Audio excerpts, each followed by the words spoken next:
तर आज इव्हेंट होता श्री छत्रपती शिवाजी महाराज जयंती निमित्त आणि महादेव मंदिर प्राणप्रतिष्ठा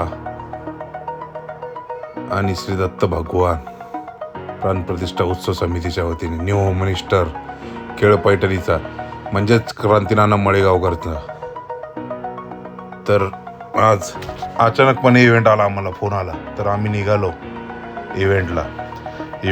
ते बोलले 6:30-7 वाजेपर्यंत आले तरी चालेल. मग काय आम्ही शिर्डी मार्गे इव्हेंटला निघालो.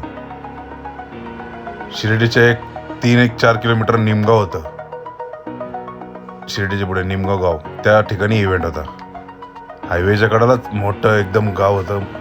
मंदिरा शेजारी मोठं पटांगण होतं, तिथं इव्हेंट होता. त्यानंतर थोड्या थांबलो मी. नंतर लेडीज बाउन्सर म्हणून तुम्ही आमचा व्हिडिओ काढा चहा पितानी. तुम्ही आमचा व्हिडिओ काढल्यानंतर मग आम्ही तुमचा व्हिडिओ काढू. चहा पी झाल्यानंतर आम्ही पण मग लेडीज बाउन्सरचा व्हिडिओ काढला चहा पितानी. चहा एकदम मस्त होता. तुम्ही कधी आलात तर एकदा चहा आणि ट्राय करा.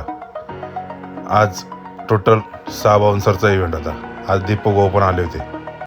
त्यानंतर पुढं आम्ही 2 बाउन्सर, नंतर 2 लेडीज बाउन्सर आणि पायऱ्यांपाशी एक जेंट्स आणि एक लेडीज बाउन्सर, असे 6 बाउन्सरची ड्युटी लावली. त्यानंतर थोड्या वेळामध्ये लोकांची गर्दी व्हायला लागली. गर्दी झाल्यानंतर मग काय कार्यक्रम सुरू झाला. कार्यक्रम गाणे चालूच होते.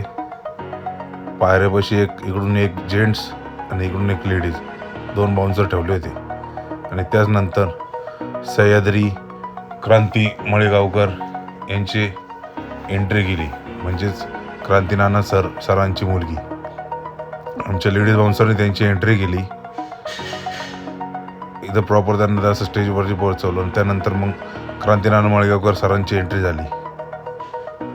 त्यानंतर आम्ही त्यांना वेलकम करून प्रॉपर असे स्टेजपर्यंत सोडले त्यांना.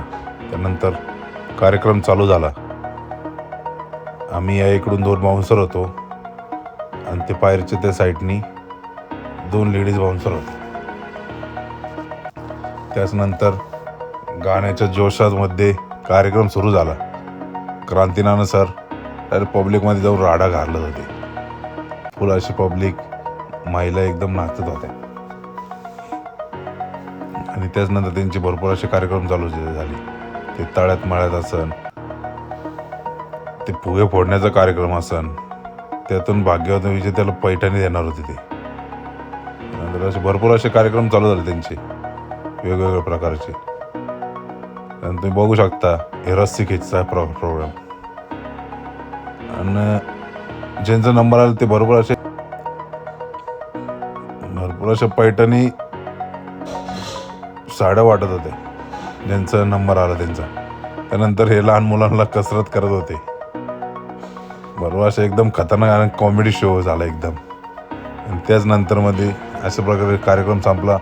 आणि लोकांची त्यांच्यावर फोटो काढण्याची प्रचंड अशी गर्दी चालू होती, कारण ते फेमसच तेवढे होते. त्यानंतर आम्ही त्यांच्यावर फोटो काढला आणि व्हिडिओ बनवला त्यांच्याबरोबर. व्हिडिओ बनवून पब्लिक साईडला करून मग आम्ही त्यांना त्यांच्या गाडीपर्यंत सोडले एकदम प्रॉपरली. त्यांना पण आमची सिक्युरिटी खूप आवडली. त्यानंतर त्यांना आम्ही गाडीपर्यंत सोडून नंतर थोडं पुढं जाऊन तिथं आम्ही बॉईल अंडे खाल्ले. भूक लागली होती तर. कार्यक्रमाला 11-11:30 वाजले ते संपायला. त्यामुळे मस्त आम्ही बॉईल अंडे खाल्ले. त्यानंतर आम्हाला भुर्जी खाऊशी वाटली. हे दादा एकदम असे भुर्जी जबरदस्त बनवत्या. एकदम पोटभर अशी अंडा भुर्जी खाल्ली. एकदम छान प्रकारे एकदम अशी भुर्जी होती. तसं तर आम्हाला घरी जेवायचं, पण जुबेर व्हायच्या बायकोनी घरी स्वयंपाक नाही बनवला होता, त्यामुळे आम्ही इथंच जेवलो. आणि दीपक भाऊ खूप कमी खात होता. काय माहीत आता त्याला कोणाची तरी आठवण येत असेल. आम्हाला खरं म्हणजे जुबेर भाईमुळं जेवावं लागलं त्याला. नंतर आम्ही निघालो साईबाबांच्या आशीर्वाद घेऊन. आम्ही निघालो आमच्या घराच्या दिशेने. धन्यवाद. Thank you so much. भेटू पुढच्या ब्लॉगमध्ये. Only bouncer.